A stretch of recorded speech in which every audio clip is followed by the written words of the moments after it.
Oi, gente! Ó, vim aqui mostrar pra vocês o burrinho, as nossas pôneis. Olha, que coisa mais linda, a Charlotte, a nossa grávida. Lá tá a Julinha. Peraí, que é isso? Ô, marido! O que tu tá fazendo na banheira dos pôneis? Ah, Gisele, tu me achou até aqui.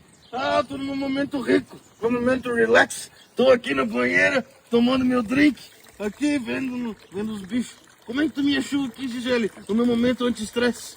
Ai, Não, pode, né, marido? Não pode, né? Tá errado, Gisele. Eu achei que tu tava lá trabalhando. Tô trabalhando, tô testando a banheira dos pôneis pra ver se aguenta. Ela aguenta, Gisele.